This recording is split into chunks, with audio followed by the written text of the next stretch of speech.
ಕರ್ತನ ವಿಶುದ್ಧ ನಾಮಕ್ಕೆ ಸ್ತೋತ್ರವಾಗಲಿ. ಕರ್ತನ ಸನ್ನಿಧಾನದಲ್ಲಿ ಸಮಯದಲ್ಲಿ ಬೆಳಗಿನ ಜಾವದಲ್ಲಿ ದೈವ ಸಾನ್ನಿಧ್ಯದಲ್ಲಿ ಸೇರಿ ಬರುವುದಕ್ಕೆ ಕರ್ತನು ಕೊಟ್ಟಂತ ಕೃಪೆಗಾಗಿ ಸ್ತೋತ್ರ. ಹಲ್ಲೆಲೂಯಾ. ಕರ್ತನ ಪರಿಶುದ್ಧ ನಾಮಕ್ಕೆ ಸ್ತೋತ್ರವಾಗಲಿ. ನಿನ್ನೆ ದಿವಸ ನಾವು ಕರ್ತನಿಗೆ ಯಾವ ರೀತಿಯಲ್ಲಿ ಲಭ್ಯರಾಗಬೇಕಾಗಿದೆ ಅನ್ನೋದನ್ನು ಕಲ್ತ್ಕೊಂಡು ಇವತ್ತಿನ ದಿವಸ ಹೊಸ ವಿಷಯಕ್ಕೆ ನಾವು ಹೋಗೋಣ. ಕರ್ತನ ಹೊಸ ವಿಷಯದಿಂದ ಕರ್ತನ ನಮ್ಮನ್ನು ನಡೆಸುವುದಾಗಲಿ. ಈ ವಾಕ್ಯವನ್ನು ಹಲವು ಬಾರಿ ನಾವು ಓದಿದ್ದೇವೆ, ಹಲವು ಬಾರಿ ನಾವು ಕೋಟ್ ಮಾಡ್ತೇವೆ ಪ್ರಾರ್ಥನೆ ಮಾಡುವಾಗ, ಹಲವು ಬಾರಿ ನಾವು ಇದರ ವಿಚಾರವಾಗಿ ತಿಳಿದುಕೊಳ್ಳಿ. ಆದರೆ ಇವತ್ತಿನ ದಿವಸ ಇನ್ನೊಂದು ದಿಕ್ಕಿನಲ್ಲಿ ಕರ್ತನೆ ಕೊಟ್ಟಿರುವಂತಹ ಪ್ರಕಟಣೆಯ ಮೇರೆಗೆ ನಾವು ಧ್ಯಾನ ಮಾಡಿಕೊಂಡು ಮೊದಲನೇ ಪೇತ್ರ 5:8 ವಚನ, ಸ್ವಸ್ಥ ಚಿತ್ತರಾಗಿರಿ, ಎಚ್ಚರವಾಗಿರಿ, ನಿಮ್ಮ ವಿರೋಧಿಯಾಗಿರುವ ಸೈತಾನನು ಗರ್ಜಿಸುವ ಸಿಂಹದೋಪಾದಿಯಲ್ಲಿ ಯಾರನ್ನು ನುಂಗಲಿ ಎಂದು ಹುಡುಕುತ್ತಾ ತಿರುಗುತ್ತಾನೆ. ಹಲ್ಲೆಲೂಯಾ. ಕರ್ತನ ಪರಿಶುದ್ಧ ನಾಮಕ್ಕೆ ಸ್ತೋತ್ರವೇ. ನಾವು ಸ್ವಸ್ಥ ಚಿತ್ತರಾಗಿರಬೇಕಂತೆ, ಎಚ್ಚರವಾಗಿರಬೇಕು. ನಾವು ಕಾನ್ಶಿಯಸ್ ಅಲ್ಲಿರಬೇಕು ಮತ್ತು ಎಚ್ಚರವಾಗಿರಬೇಕು ಅಂತ ಕರ್ತನು ಹೇಳ್ತಾ ಇದೆ. ಅಂದ್ರೆ ಯಾವುದೇ ಪರಿಸ್ಥಿತಿ ಬಂದರೂ ಕೂಡ ಅದನ್ನ ನಿಭಾಯಿಸುವಂತ ಮತ್ತು ಅದನ್ನ ಗೆಲ್ಲುವಂತ, ಜಯವನ್ನು ಹೊಂದುವಂತ ಮತ್ತು ಅದನ್ನ ಎದುರಿಸುವುದಕ್ಕೆ ನಾವು ಬಲವನ್ನು ಹೊಂದಿರಬೇಕು ಅನ್ನೋದನ್ನ 2 ವರ್ಡ್ ಅಲ್ಲಿ ನನ್ಗೋದು. ಮುಂದೆ ನಮ್ಮ ಕಾನ್ಸೆಪ್ಟ್ ಅಲ್ಲಿ ಇರೋದ್ರಿಂದ 3ನೇ ಪಾರ್ಟಿಗೆ ನಾವು ನಿಮ್ಮ ವಿರೋಧಿಯಾಗಿರುವ ಸೈತಾನನು ಗರ್ಜಿಸುವ ಸಿಂಹದೋಪಾದಿಯಲ್ಲಿ ಯಾರನ್ನು ನುಂಗಲಿ ಎಂದು ಹುಡುಕುತ್ತಾ ತಿರುಗುತ್ತಾನೆ. ಹಲ್ಲೆಲೂಯಾ. ನಮ್ಮ ವಿರೋಧಿ ಯಾರು ಅಂತ ನಮಗೆ ಗೊತ್ತಿದೆಯೇ? ನಮ್ಮ ವಿರೋಧಿ ಯಾರು ಅಂತ ನಮಗೆ ಗೊತ್ತಿದೆಯೇ? ಆ ವಿರೋಧಿ ಒಂದೇ ಒಂದು ನಾಮಕ್ಕೆ ಹೆದರು, ಅದು ಯೇಸುವಿನ ನಾಮಕ್ಕೆ ಮಾತ್ರವೇ. ಹಲ್ಲೆಲೂಯಾ. ನಮ್ಮ ಬಾಯಲ್ಲಿ ಬೇರೆ ಯಾವ ವರ್ಡ್ಗಳು, ಬೇರೆ ಯಾವ ಲೈನ್ಗಳು, ಬೇರೆ ಯಾವ ಆಲೋಚನೆಗಳು ಬಂದರೂ ಕೂಡ, ಯಾವ ಕ್ರಿಯೆಗಳನ್ನು ಮಾಡೋದು ಕೂಡ ಅವನು ಹೆದರೋದಿಲ್ಲ. ಒಂದೇ ಒಂದಕ್ಕೆ ಹೆದರ್ತಾನೆ, ಅಂದರೆ ಯೇಸುವಿನ ನಾಮ ಮಾತ್ರವೇ. ಹಲ್ಲೆಲೂಯಾ. ಯೇಸುವಿನ ನಾಮವನ್ನು ಉಚ್ಚರಿಸುವಾಗ, ಯೇಸುವಿನ ನಾಮವನ್ನು, ಯೇಸುವಿನ ವಾಕ್ಯಗಳನ್ನು ಧ್ಯಾನ ಮಾಡುವಾಗ ಆತನ ಕೈಕಾಲುಗಳು ನಡುಗುವುದಕ್ಕೆ ಪ್ರಾರಂಭಿಸಿದ. ಹಲ್ಲೆಲೂಯಾ. ಯಾಕೆಂದ್ರೆ ಕರ್ತನು ಆತನಿಗೆ ಒಂದು ಶಿಕ್ಷೆಯನ್ನು ನೇಮಿಸಿದ್ದಾನೆ. ನಾವು ಯಾವಾಗ ಗಟ್ಟಿಯಾಗಿ ನಡೆದುಗಳು ಆ ಶಿಕ್ಷೆಗಳು ಅವನಿಗೆ ನೆನಪಾಗ್ತವೆ. ಹಲ್ಲೆಲೂಯಾ. ಅದೇ ರೀತಿಯಲ್ಲಿ ಅವರು ಎಲ್ಲ ಆ ಜಾಗವನ್ನ ಬಿಟ್ಟು ಹೋಗುವವರಾಗಿದ್ದಾನೆ. ಹಲ್ಲೆಲೂಯಾ. ಕರ್ತನ ಪರಿಶುದ್ಧ ನಾಮಕ್ಕೆ ಸ್ತೋತ್ರವಾಗಲಿ. ಅಲ್ಲೊಂದು ಕಂಪ್ಯಾರಿಸನ್ ಅನ್ನ ಮಾಡಿದ್ದಾರೆ, ಹೋಲಿಕೆಯನ್ನ ಮಾಡಿದ್ದಾರೆ. ಏನಂತ ಹೋಲಿಕೆ ನೋಡಿ? ಸೈತಾನನನ್ನ ಗರ್ಜಿಸುವ ಸಿಂಹದೋಪಾದಿಯಲ್ಲಿ ಎಂದು ನಾವು ನೋಡ್ತಾ ಇದ್ದೇವೆ. ನಿನ್ನೆ ದಿವಸ ನಾನು ವಾಕ್ಯಕ್ಕೆ ಹೋಗಿ ಬರುವಂತ ಸಂದರ್ಭದಲ್ಲಿ ಸುಮ್ಮನೆ ಈ ವಾಕ್ಯ ನನ್ನ ಮನಸ್ಸಲ್ಲಿ ಬಂತು. ಅವಾಗ ನನ್ನ ಆಲೋಚನೆ ಈ ರೀತಿಯಲ್ಲಿ, ಕರ್ತನು ನನಗೆ ಈ ರೀತಿಯಲ್ಲಿ ಹೇಳ್ತಾ ಇದ್ದ, ಗರ್ಜಿಸುವ ಸಿಂಹದೋಪಾದಿಯಲ್ಲಿ ಯಾರನ್ನು ನುಂಗಲಿ ಎಂದು ಹುಡುಕುತ್ತಾಗ್ತೀವಿ. ಅಂದ್ರೆ ಸಿಂಹ ಬೇಟೆಗೆ ಹೊರಟಿದೆ ಅಂತ ಅರ್ಥ. ಸಿಂಹ ಬೇಟೆಗೆ ಹೊರಟಿದೆ. ಆದ್ರೆ ಸಿಂಹ ಬೇಟೆಯಾಡುವಾಗ ಗರ್ಜಿಸುತ್ತಾ ಅಂತ ಅನ್ನೋ ಪ್ರಶ್ನೆ. ಸಿಂಹ ಬೇಟೆಯಾಡುವಾಗ ಗರ್ಜಿಸಿದ್ರೆ ಏನಾಗುತ್ತೆ? ಮುಂದೆ ಇರುವಂತಹ ಬೇಟೆ ಹೊರಡೋಗುತ್ತೆ.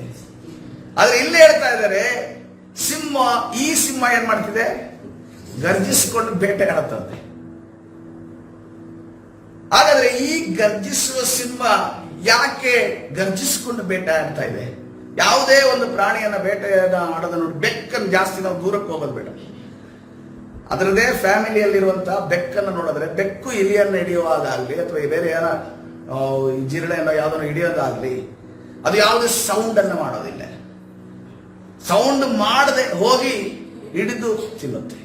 ಅದೇ ರೀತಿಯಲ್ಲಿ ಸಿಂಹದ ವಿಚಾರವಾಗಿ ಕೂಡ ಧ್ಯಾನ ಮಾಡುವಾಗ, ಅಲ್ಲಿ ಇದನ್ನು ಸರ್ಚ್ ಮಾಡುವಾಗ, ಸಿಂಹವು ಕೂಡ ಏನು ಗರ್ಜನೆ ಮಾಡಲ್ಲ. ಅದು ಹೆಚ್ಚಾಗಿ ಗಂಡು ಸಿಂಹಕ್ಕಿಂತ ಹೆಣ್ಣು ಸಿಂಹ ಬೇಟೆಯಾಡೋದೇ ಜಾಸ್ತಿ. ಸೊ ಯಾವುದು ಕೂಡ ಸೌಂಡ್ ಅನ್ನು ಮಾಡೋದಿಲ್ಲ. ಅದು ಪೊದೆಗಳನ್ನ, ಹುಲ್ಲುಗಳನ್ನ ತಮ್ಮ ಸಹಾಯಕ್ಕೆ ತೆಗೆದುಕೊಂಡು ಮುಂದೆ ಇರುವಂತ ಬೇಟೆಯನ್ನು ಹಿಡಿಯೋದಕ್ಕೆ ಹೋಗ್ತಾ ಇದೆ. ಹಾಗಾದ್ರೆ ಈ ಒಂದು ಸಿಂಹ ಯಾಕೆ ಗರ್ಜಿಸ್ತಾ ಇದೆ? ಇದರ ಗರ್ಜನೆ ಅರ್ಥ ಏನು? ಇದರ ಗರ್ಜನೆಯಿಂದ ಏನ್ ಆಗ್ತಾ ಇದೆ, ಏನ್ ಮಾಡಕ್ ಕೊಟ್ಟಿದೆ ಅನ್ನೋದನ್ನ ನಾವು ಅರ್ಥ ಮಾಡ್ಕೋಬೇಕು. ಈ ಸಿಂಹ ಏನ್ ಗೊತ್ತಾ? ಇದು ಬೇಟೆಯಾಡಕ್ಕೆ ಶಬ್ದ ಇಲ್ಲದೆ ಬೇಟೆಯಾಡೋದು ಗೊತ್ತಿಲ್ಲ. ಇದೇನ್ ಮಾಡ್ಬೇಕು ಇದಕ್ಕೆ? ಇದು ಶಬ್ದ ಮಾಡಿನೇ ಬೇಟೆಯಾಡೋದು. ಯಾಕೆಂತಂದ್ರೆ ಬೇಟೆಯ ಶಕ್ತಿ ಇದಕ್ಕೆ ಎಲ್ಲಿದೆ ಅಂತಂದ್ರೆ ಗರ್ಜನೆಯಲ್ಲಿದೆ ಎಂದು ನೋಡ್ತಾ ಇದೆ. ಅರ್ಥ ಆಗ್ತಿದೆಯಾ ನಾನು ಹೇಳ್ತಿರೋದು? ಕನ್ಫ್ಯೂಸ್ ಆಗ್ತಿಲ್ಲಲ್ಲ? ಗರ್ಜಿಸಿದ ನಂತರ ಬೇಟೆ ಆಡುತ್ತೆ. ಇಲ್ಲಿ ಪ್ರಾಮುಖ್ಯತೆ ಎಲ್ಲಿದೆ? ಇಲ್ಲಿ ಗರ್ಜನೆಗೆ ಪ್ರಾಮುಖ್ಯತೆ ಇದೆ. ಹಾಗಾದ್ರೆ ಈ ಗರ್ಜನೆಯಲ್ಲಿ ಏನಿದೆ ನೋಡ್ರಿ, ಯಾರೇ ಆಗ್ಲಿ ಒಂದು ಸಿಂಹದ ಸೌಂಡ್ ಕೇಳಿದ್ರೆ ಏನುಂಟಾಗುತ್ತೆ? ಹೃದಯದಲ್ಲಿ ಭಯ ಉಂಟಾಗುತ್ತೆ, ಭಯ ಉಂಟಾಗುತ್ತೆ, ಹೆದರಿಕೆ ಉಂಟಾಗುತ್ತೆ. ಅವಾಗ ಏನಾಗುತ್ತೆ? ಏನನ್ಕೋತಾರೆ? ಕೇಳದೆ ಇರೋದನ್ನ ಕೇಳಿದೀನಿ. ಅಥವಾ ಮನೆಗೆ ಹೋಗಿ ಬಾಗ್ಲಕ್ಕೆ, ಒಂದು ವೇಳೆ ಈಗ ಕುವೆಂಪುನಗರ ಈ ರೋಡಲ್ಲಿ ಸಿಂಹ ಬರ್ತಾ ಇಲ್ಲ, ಆ ಸರ್ಕಲ್ ಅಲ್ಲಿ ನಿಂತು ಯಾರೋ ಒಂದು ಸಿಂಹ ಗರ್ಜನೆ ಸೌಂಡ್ ಹಾಕೋದು ಅಂತ ತಿಳ್ಕೊಳ್ಳಿ, ಎದ್ದೋ ಬಿದ್ದೋ ಅಂತ ಅನ್ಕೊಂಡು ಓಡೋಗ್ತಾರೆ. ಈ ಕುವೆಂಪುನಗರದ ಮನೆಯವರೆಲ್ಲ ಬಾಗಿಲು ಹಾಕೊಂಡು ಸಿಂಹ ಬಂದಿದ್ಯಂತೆ, ನ್ಯೂಸ್ ಅಲ್ಲಿ ಹಿಂಗ್ ಬರ್ತಾ ಇದೆ, ಅದು ಈ ನಮ್ಮ ರೋಡ್ಗೆ ಬಂದಿದೆಯಂತೆ, ಸೌಂಡ್ ಕೇಳ್ತಾ ಇದೆ ಅಂತ ಅನ್ಕೊಂಡು ಒಳಗಡೆ ಕೂತ್ಕೊಂಡು, ಅದೇ ರೀತಿಯಲ್ಲಿ ಈ ಸಿಂಹದೋಪಾದಿಯಲ್ಲಿರುವಂತಹ ಈ ಸೈತಾನ ಏನ್ ಮಾಡ್ತಾನೆ ಗೊತ್ತಾ? ಮೊದಲನೇದಾಗಿ ಗರ್ಜನೆ ಮಾಡ್ತಾನೆ. ಗರ್ಜನೆ ಮಾಡುವಾಗ ನಾವೇನ್ ಅನ್ಕೊಂಡಿದೀವಿ? ಓ, ಸಿಂಹ ಬಂತು ಅಂತ ಅನ್ಕೊಂಡಿದೀವಿ. ಆದ್ರೆ ಸಿಂಹ ಅನ್ನೋದು ಸಿಂಹದ ಗರ್ಜನೆ ಮಾತ್ರವೇ. ಈ ಕೆಲವ್ರನ್ನ ಎದುರಿಸೋದಕ್ಕೆ ಏನ್ ಮಾಡ್ತಾರೆ ಅಂದ್ರೆ, ಈ ಟೇಪ್ ರೆಕಾರ್ಡರ್ ಅಲ್ಲಿ ಏನಾದ್ರೂ ವಾಯ್ಸ್ ಅನ್ನ ರೆಕಾರ್ಡ್ ಮಾಡಿ ದೂರದಲ್ಲಿ ಇಟ್ಟಿರ್ತಾರೆ. ಅವ್ರು ಬರುವಾಗ ಪ್ಲೇ ಮಾಡಿದಾಗ ಒಂದೇ ಸರಿ ಶಾಕ್ ಆಗ್ಬಿಡ್ತಾರೆ. ಏನನ್ಕೋತಾರೆ? ಸಿಂಹನೇ ಬಂದಿದೆ ಅಂತ ಅನ್ಕೊಂಡು. ಬಟ್ ಏನದು? ಟೇಪ್ ರೆಕಾರ್ಡ್ ಅಲ್ಲಿ ಇರುವಂತಹ ಸಿಂಹದ ವಾಯ್ಸ್ ಆಗಿದೆ. ಟೇಪ್ ರೆಕಾರ್ಡ್ ಅಲ್ಲಿ ಬಂದಿರುವಂತಹ ಸಿಂಹದ ವಾಯ್ಸ್ ಈ ಸೈತಾನನ ವಾಯ್ಸ್ ಆಗಿದೆ. ಹಲ್ಲೆಲೂಯಾ. ಆದ್ರೆ ಅವನು ಏನ್ ಮಾಡ್ತಾನೆ ಗೊತ್ತಾ? ನಮ್ಮ ಒಳಗಡೆ ಅನೇಕ ಆತನ ಗರ್ಜನೆಯ ಮುಖಾಂತರವಾಗಿ ನಮ್ಮ ಒಳಗಡೆ ಏನ್ ಬರುತ್ತೆ ಅಂತ ಹೇಳಿದ್ವಿ ನಾವು? ಸ್ವಾಭಾವಿಕವಾಗಿ ಭಯ ಹುಟ್ಟುತ್ತೆ, ಭಯ ಹುಟ್ಟುತ್ತೆ, ಅಪರಾಧ ಪ್ರಜ್ಞೆಯನ್ನು ಉಂಟು ಮಾಡ್ತಾನೆ, ಸುಳ್ಳನ್ನ ನಮ್ಮ ಮುಂದೆ ಕಳಿಸ್ತಾನೆ. ನಾವು ವಾಕ್ಯಗಳನ್ನು ನೋಡಿಕೊಳ್ಳೋಣ. ನೋಡ್ರಿ, ಸೈತಾನನಿಗೆ ಗ್ರೀಕ್ ಪದದಲ್ಲಿ ಈ ರೀತಿಯಲ್ಲಿ ಡಯಾಬೋಲೋಸ್ ಎಂದು ಹೇಳ್ತಾರೆ. ಡಯಾಬೋಲೋಸ್ ಅಂತ ಅನ್ಕೊಂಡು ಹೇಳ್ತಾರೆ. ಅದರ ಅರ್ಥ ಏನಂತಂದ್ರೆ, ಅವನು ಆರೋಪಿಸುವವನು, ಅವನು ಚಾಡಿ ಹೇಳುವವನು. ಆರೋಪಿಸುವವನು, ಚಾಡಿ ಹೇಳುವವನು. ಅವನು ಯಾರು ಇದ್ರೂ ಕೂಡ ಅವನಿಗೆ ಸಮಾಧಾನ ಇಲ್ಲ, ಅವನು ಬಂದು ಆರೋಪ ಮಾಡ್ತಾನೆ. ದೇವರ ಮುಂದೆ ಆರೋಪ ಮಾಡಿದೆ. ಏನ್ ಈಗ ನೀತಿವಂತನ ಅಷ್ಟು ಚೆನ್ನಾಗಿ ಜೀವನ ಮಾಡ್ತಾ ಇದ್ದಾನೆ ಯಾರು? ಯೋಬನು. ಆದ್ರೆ ಯೋಬನ ವಿಚಾರ ಅವನು ಏನು ಆರೋಪ ಮಾಡ್ತಾ ಇದ್ದಾನೆ? ಅವನಿಗೆಲ್ಲ ಕೊಟ್ಟಿದೀಯಾ, ಎಲ್ಲ ಸಮೃದ್ಧಿ ಕೊಟ್ಟಿದೀಯಾ, ಈಗ ಚೆನ್ನಾಗಿದ್ದಾನೆ, ಹಂಗಿದ್ರೆ ಯಾರು ಬೇಕಾದ್ರೂ ಚೆನ್ನಾಗಿರ್ತಾರೆ, ಎಲ್ಲ ಆತನ ಸಮೃದ್ಧಿಯನ್ನು ತೆಗೆದು ಹಾಕು, ಆವಾಗ ನೋಡೋಣ ಏನ್ ಮಾಡ್ತಾನೆ ಅಂತ. ಇದನ್ನ ಹೇಳೋದು ಲಾ ಪಾಯಿಂಟ್ ಅಂತ ಹೇಳ್ತಾರೆ, ಕೇಸನ್ನ ತಿಳಿಸೋದಂತ. ನೀತಿವಂತನ ತಂದ್ಕೊಂಡು ದೇವರು ಅವನಿಗೆ ಅವಾರ್ಡ್ ಕೊಡಬೇಕು, ಆದ್ರೆ ಅವಾರ್ಡ್ ಕೊಡದಂಗೆ ಮಾಡ್ತಿರೋದು ಯಾರು? ಸೈತಾನ ಮಾಡ್ತಾ ಇದ್ದಾನೆ. ಏನ್ ಮಾಡ್ತಾ ಇದ್ದಾನೆ? ಲಾ ಪಾಯಿಂಟ್ ಹಾಕಿ ಏನ್ ಮಾಡಿದಾನೆ? ಕೇಸ್ನ ತಿರುಗಿಸ್ತಾ ಇದ್ದಾನೆ. ಯಾಕಂತಂದ್ರೆ ಈಗ ಯೋಬನನ್ನ ತಪ್ಪಿತಸ್ಥನಲ್ಲ, ಆತನ ನೀತಿವಂತನು. ಆದ್ರೆ ನಿರಪರಾಧಿಯನ್ನ ಅಪರಾಧಿಯನ್ನ ಮಾಡ್ಬೇಕು. ಇದೇ ರೀತಿಯಲ್ಲಿ ನಮ್ಮ ವಿರುದ್ಧವಾಗಿ ಕೂಡ ಸೈತಾನನು ಪ್ರತಿ ಕ್ಷಣದಲ್ಲಿ ನಮ್ಮ ವಿರುದ್ಧವಾಗಿ ಹೊರಡ್ತಾ ಇದ್ದಾನೆ.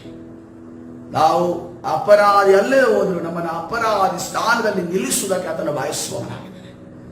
ನೋಡ್ರಿ, 2 ಕೊರಿಂಥ 11ನೇ ಅಧ್ಯಾಯ 3ನೇ ವಚನ, ಅಲ್ಲಿ ಸೈತಾನ ಗರ್ಜನೆಯಲ್ಲಿ ಈ ಒಂದು ಸಿಂಹದೋಪಾದಿಯ ಗರ್ಜನೆಯಲ್ಲಿ ಅಡಕವಾಗಿರುವಂತ ಆ ಆಯುಧವನ್ನ ಒಂದನ್ನು ನಾವು ನೋಡಬಹುದು. 2 ಕೊರಿಂಥ ಬರೆದ ಪತ್ರಿಕೆ 11ನೇ ಅಧ್ಯಾಯ 3ನೇ ವಚನ.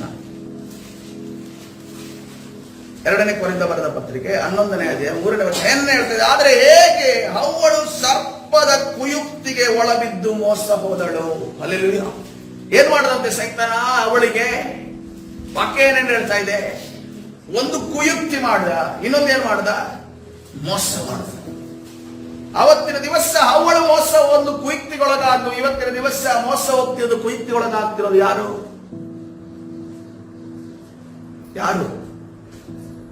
ವಿಶ್ವಾಸಿಗಳು, ಸೇವಕರು, ಯಾರನ್ನು ಬಿಟ್ಟಿಲ್ಲ. ಸೇವಕರು, ಅಪೊಸ್ತಲರು, ಪ್ರವಾದಿಗಳು, ಉಪದೇಶಿಗಳು, ಸಭಾಪಾಲಕರುಗಳು ಇವತ್ತಿನ ದಿವಸ ಈ ಒಂದು ಮೋಸಕ್ಕೂ ಕುಯುಕ್ತಿಗೊಳಗಾಗ್ತಾರೆ. ಇಂಥ ಆ ಒಂದು ಕುಯುಕ್ತಿಯನ್ನ, ಮೋಸವನ್ನು ನಮಗೆ ಏನಿಸುತ್ತೆ ಗೊತ್ತಾ? ಒಂದು ಮ್ಯಾಟ್ರ್ ನಮ್ಮ ಮುಂದೆ ಬಂದಾಗ ಇದು ಸತ್ಯ, ಇದು ಅನ್ಸುತ್ತೆ. ಹೌದಲ್ವಾ? ನ್ಯಾಯ ಅಲ್ವಾ ಇವರು ಹೇಳ್ತಿರೋದು?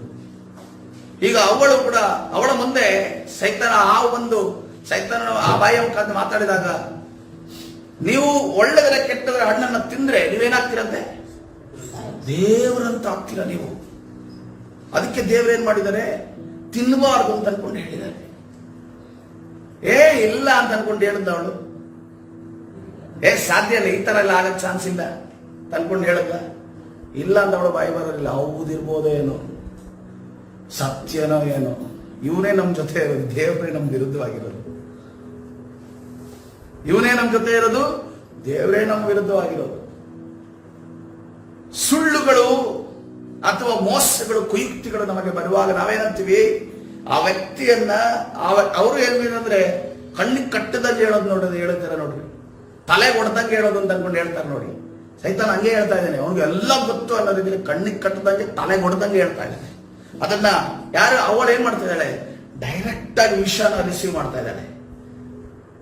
ವಿಷ ಅಂತ ಹೇಳಿ ಕೊಟ್ರೆ ನಾವು ರಿಸೀವ್ ಮಾಡೋದಿಲ್ಲ, ವಿಷ ಅಂತ ಹೇಳಿ ಕೊಟ್ರೆ ರಿಸೀವ್ ಮಾಡೋದಿಲ್ಲ. ವಿಷಕ್ಕೆ ಲೇಬಲ್ ಹಾಕಿ ಇದು ಒಳ್ಳೇದು ಅಂತ ಅನ್ಕೊಂಡು ಕೊಟ್ಟಾಗ ನಾವು ರಿಸೀವ್ ಮಾಡ್ತೇವೆ. ಇದು ಮೋಸ ಮತ್ತು ಕುಯುಕ್ತಿ ಒಂದು ಆಯುಧ ಆಗಿದೆ. ಎರಡನೇದಾಗಿ ನೋಡೋಣ, ಮತ್ತಾಯನ ಸುವಾರ್ತೆ 4:1 ವಚನ. ಮತ್ತಾಯನ ಸುವಾರ್ತೆ 4:1 ವಚನದಲ್ಲಿ ಅಲ್ಲಿ ವಾಕ್ಯ ಈ ರೀತಿಯಲ್ಲಿ ಬರೆಯಲ್ಪಟ್ಟಿದೆ, ಆಗ ಯೇಸು ಸೈತಾನನಿಂದ ಶೋಧಿಸಲ್ಪಡುವುದಕ್ಕಾಗಿ ಆತ್ಮನು ಆತನನ್ನ ಅಡವಿಗೆ ಒಯ್ದನು. ಹಲ್ಲೆಲೂಯಾ. ಏನ್ ಮಾಡುವುದಕ್ಕೆ? ಶೋಧನೆ ಮಾಡುವುದಕ್ಕೆ, ಅವನನ್ನ ಟೆಂಪ್ಟ್ ಮಾಡುವುದಕ್ಕೆ ಅಂದ್ಕೊಂಡು ವಾಕ್ಯ ಅಲ್ಲಿ ನಾವು ಇದು ನೋಡ್ತೇವೆ. ಏನೋ ಆಂಗ್ಲ ಭಾಷೆ ನೋಡ್ತಾ ಇದ್ದೇವೆ. ಏನಂತಂದ್ರೆ, ಈಗ ನೀನು ಉಪವಾಸ ಮಾಡೋದಕ್ಕೆ ಹೊರಟಿದೆಯಲ್ಲ, ಉಪವಾಸ ಮಾಡೋದಕ್ಕೆ ಹೊರಡುವಾಗ ನಿನ್ನ ಆತ್ಮಿಕತೆಯನ್ನು ನಾನು ಟೆಂಪ್ಟ್ ಮಾಡ್ತೀನಿ, ನಿನ್ನ ನಂಬಿಕೆಯನ್ನು ನಾನು ಟೆಂಪ್ಟ್ ಮಾಡ್ತೀನಿ, ನಿನ್ನ ನಿರೀಕ್ಷೆಯನ್ನು ನಾನು ಟೆಂಪ್ಟ್ ಮಾಡ್ತೀನಿ, ನಿನ್ನ ಪ್ರಾರ್ಥನೆಯ ಸಮಯವನ್ನ ನಾನು ಟೆಂಪ್ಟ್ ಮಾಡಿ ಬೇರೆ ಕಡೆ ತಿರುಗಿಸ್ತೀನಿ. ನಾನು ಆರಾಧನೆಯ ಸಮಯ ನೀನು 4 ಹಾಡು ಆಡುವಂತಹ ಸ್ಥಳದಲ್ಲಿ 1 ಹಾಡು ಆಡುವಂತೆ, ನಿಮ್ಮ ಮನಸ್ಸು ಬೇರೆಲ್ಲೋ ಇರುವಂತೆ ಅಥವಾ ಬೇರೆ ಎಲ್ಲಿಗೋ ಕೆಲಸಗಳನ್ನ ಮಾಡುವಂತೆ ಪ್ರೇರೇಪಿಸುವಂತೆ ನಾನು ಪ್ರೇರೇಪಿಸ್ತೇನೆ. ವಾಕ್ಯ ಓದುವಾಗ, ನಿದ್ದೆ ಬರುವಾಗ ನಿಮ್ಮನ್ನ ಟೆಂಪ್ಟ್ ಮಾಡ್ತೀನಿ. ಯೇಸು ಕ್ರಿಸ್ತನಿಗೆ ಟೆಂಪ್ಟ್ ಮಾಡುವಂತ 3 ವಿಚಾರಗಳು ಯಾವುದಾಗಿದೆ? ಒಂದು, ಯೇಸು ಕ್ರಿಸ್ತನಿಗೆ ಹಸುವಾಗಿತ್ತು ಅಂತ ಗೊತ್ತಿತ್ತು. ಅದಕ್ಕೆ ಏನ್ ಮಾಡೋದು? ರೊಟ್ಟಿಯನ್ನ ಕಣ್ಣ ಮುಂದೆ ತಂದ. ನಮ್ಗೆ ಕಣ್ಣು ಮುಂದೆ ಕೆಲವು ಸರಿ ಬರುತ್ತೆ, ಕೆಲವು ಸರಿ ವಾಸನೆ ಬರುತ್ತೆ, ಕೆಲವು ಸರಿ ರೊಟ್ಟಿ ಕಣ್ಣು ಮುಂದೆ ಯಾರಾದ್ರೂ ಅವತ್ತು ಫ್ರೆಶ್ ಆಗಿ ಏನೋ ತಗೊಂಬಂತ ಮನೆ ಕೊಡ್ತಾರೆ, ಅಥವಾ ಮನಸ್ಸಿನಲ್ಲಿ ಕನಸಿನಲ್ಲಿ ನಾವು ತಿನ್ನೋದನ್ನೇ ಕಾಣ್ತೇವೆ. ನಮ್ಗೆ ಏನು ಎಷ್ಟು ಮಟ್ಟಿಗೆ ಅದು ಕನಸು ಎಫೆಕ್ಟ್ ಆಗಿರುತ್ತೆ ಅಂತಂದ್ರೆ, ಬೆಳಗ್ಗೆ ಎದ್ದಾಗ ಅದೇ ಟೇಸ್ಟ್ ಬಾಯಲ್ಲಿ ಇರುತ್ತೆ. ಇದು ಯಾರಿಗೆಲ್ಲ ಎಕ್ಸ್ಪೀರಿಯನ್ಸ್ ಆಗಿದೆ? ಅದೇ ಟೇಸ್ಟ್ ಬಾಯಲ್ಲಿ ಇರುತ್ತೆ. ತಿಂದಿಲ್ಲ, ಮಾಡಿಲ್ಲ, ವಾಸನೆ ಇಲ್ಲ, ಯಾರ ಮನೆಯಲ್ಲೂ ಕೂಡ ಮಾಡಿಲ್ಲ, ಆದ್ರೂ ಕೂಡ ಇರುತ್ತೆ. ಎರಡನೇದಾಗಿ ಏನ್ ಶೋಧನೆ ಮಾಡ್ದ? ಲೋಕದ ವೈಭವವನ್ನು ತೋರಿಸ. ಲೋಕದ ವೈಭವವನ್ನು ತೋರಿಸಿದಲ್ಲ, ಎತ್ತರಕ್ಕೆ ತೆಗೆದುಕೊಂಡು ಹೋಗಿ ಧುಮುಕು. ದೇವರು ನಿನ್ನನ್ನು ಕಾಪಾಡ್ತಾರೆ, ದೇವರು ನಿನ್ನನ್ನು ಕಾಪಾಡ್ತಾರೆ. ಈ ಪ್ರಾರ್ಥನೆಯ ಸಮಯದಲ್ಲಿ ನಮ್ಮನ್ನು ಎಕ್ಸೈಟ್ ಮಾಡಿ ನಾವೇನೋ ಒಂದು ಕೆಲಸಕ್ಕೆ ಹೋಗುವಂತೆ ಮಾಡೋದು. ಕರ್ತನ ಚಿತ್ತ ಇದೆಯೋ ಅಂತ ನಾವು ಇಲ್ಲೋ ಅಂತ ನಾವು ಕೇಳೋದಿಲ್ಲ, ನೇರವಾಗಿ ನುಗ್ಗುತ್ತೇವೆ, ನೇರವಾಗಿ ನಮ್ಮನ್ನ ಟೆಂಪ್ಟ್ ಮಾಡ್ತೇವೆ. ಮೂರನೇದಾಗಿ ಏನಾಯ್ತು? ಲೋಕದ ಆಸೆಗಳನ್ನು ನೋಡ್ತಾರೆ. ಉಪವಾಸ ಪ್ರಾರ್ಥನೆ ಇರುವಾಗಲೇ ನಮಗೆ ಕ್ಲೀನಿಂಗ್ ನೆನಪಾಗುತ್ತೆ. ಮನೆಯೆಲ್ಲ ಕ್ಲೀನ್ ಮಾಡೋಣ, ಮನೆಯೆಲ್ಲ ಶುಚಿ ಮಾಡೋಣ ಅಂತ ಅನ್ಕೊಂಡು ನೀನು ಬೆಳಗ್ಗೆ ಮನೆ ಕ್ಲೀನಿಂಗ್ ಮಾಡೋಕ್ಕೆ ಸ್ಟಾರ್ಟ್ ಮಾಡಿದ್ರೆ ಮಧ್ಯಾಹ್ನ ಅಷ್ಟರಲ್ಲಿ ಸುಸ್ತಾಗಿ ನಿನ್ನ ಉಪವಾಸದ ಸಮಯ, ಪ್ರಾರ್ಥನೆ ಸಮಯ ಹೋಯ್ತು.